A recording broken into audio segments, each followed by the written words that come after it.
What if I tell you that all you need to do to master English is this one simple method? In this video, I'll be sharing 3 things needed to build a solid foundation on which you can continue to build up your English skills. So let's get started.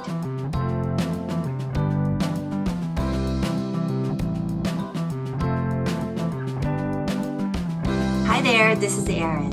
Statistics say that there's 1.1 billion people in the whole world learning English either as a foreign language or as their second language.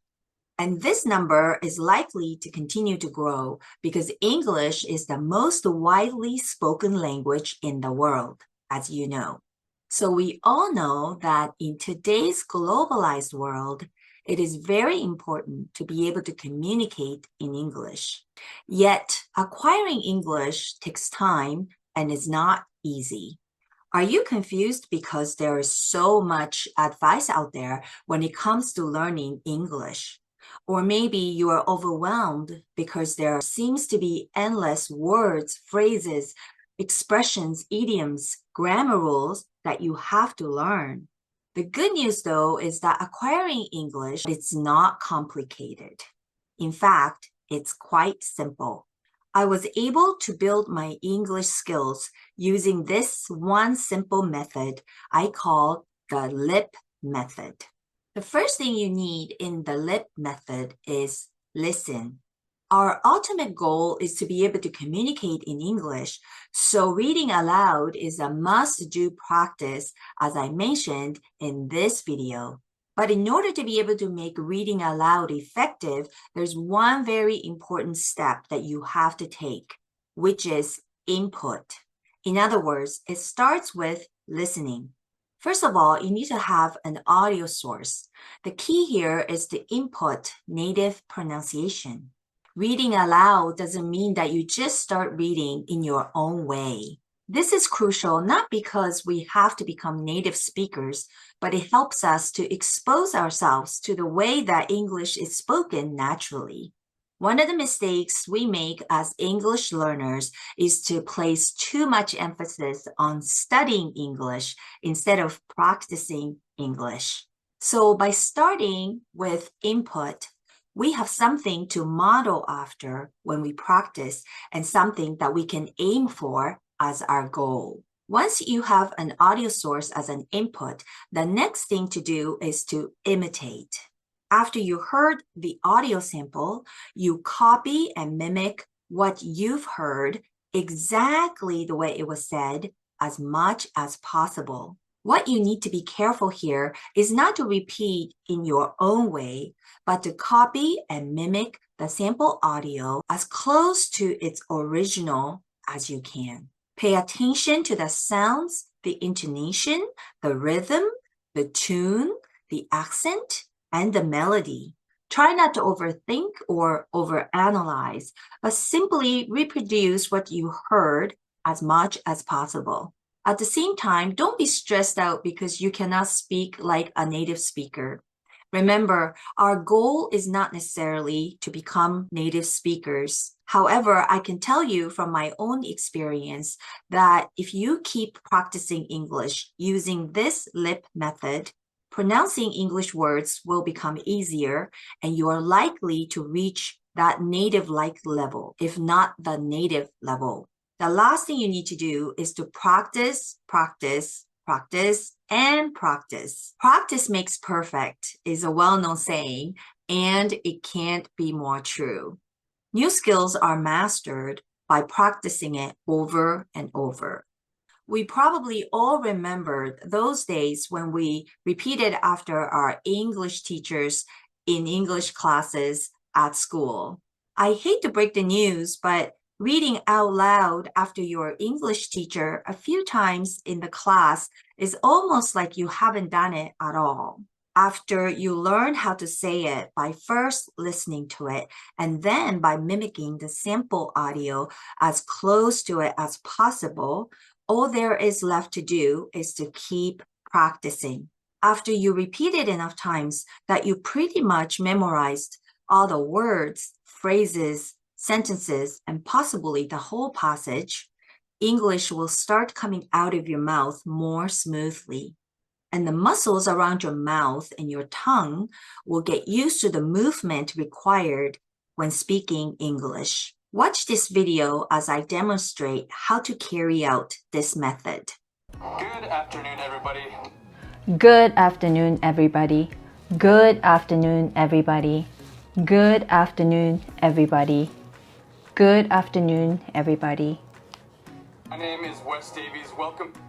My name is Wes Davis. My name is Wes Davis. My name is Wes Davis. Good afternoon, everybody. My name is Wes Davis. Good afternoon, everybody. My name is Wes Davis. Back to another video. This one. Welcome back to another video. Welcome back to another video. Welcome back to another video. Good afternoon, everybody. My name is Wes Davis.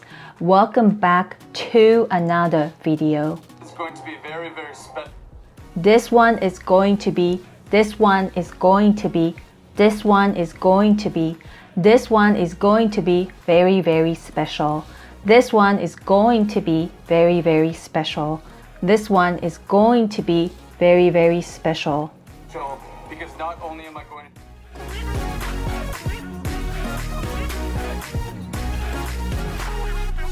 Now you have a better idea of what the lip method looks like.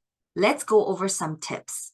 First of all, the very important bonus tip is to repeat in chunks. The reason we repeat in chunks instead of the whole sentence is because when we repeat a long sentence, we tend to forget about what was said in the beginning of the sentence and only remember the last part of the sentence. This is because the short-term memory capacity in our brain is only able to retain 7 words max, but usually only 4 to 5 words at a time. So if the sentence is too long, we will not be able to repeat what we hear correctly. That's why we want to break them in chunks of around 5 words. Another important tip is to pause the audio source and then repeat. This is the biggest difference between shadowing and the lip method. When you are shadowing, you do not stop the audio source. In shadowing, you're kind of chasing after the audio sound as soon as you hear it and repeating after it until the very end without stopping. In this video, I'm talking more about shadowing. So if you're interested, you can go ahead and watch that video as well. But pausing is very important because when we pause and create that silence after pausing, what we heard earlier from the audio source is being echoed in our brain. This helps us to repeat and reproduce what we heard earlier as close to it as we can. With this method, it might take a long time for you to finish the whole passage, but you don't have to finish it in one setting. You can break it in parts and just do as much as you can or as much as your time allows you to do. Even just 50 minutes a day makes a big difference in the long run. The key is to be consistent. So don't overdo it, especially when you're just starting. So you don't exhaust yourself and end up quitting. Just relax and enjoy the process. Treat it as if you're learning a new song by paying attention to its sounds, rhythm, melody, intonation, tune, speed, and words. Now let's talk about the benefits you get from the lip method. First of all, your ears will get used to English sounds. So you'll be able to recognize and identify different English sounds. And because you're able to do this, now you can pick up English words in spoken language. This helps you build a solid foundation for your listening skills. You can also pronounce English words accurately and clearly. Also, because you're processing English in the order it's coming in, you will start to understand English without translating back into your own native language. At the same time, you learn to think in English. As I mentioned briefly earlier, your English will have the natural English rhythm, intonation, accent, melody, and tunes. You will also learn how to speak with connected speech naturally without having to learn how to do it. For example, wanna, gonna, or drop consonant sound at the end of the word if it's followed by another consonant sound. You will understand and be able to retain vocabulary and grammar rules without having to memorize them. And your English will sound like natives, or at least at the native-like level.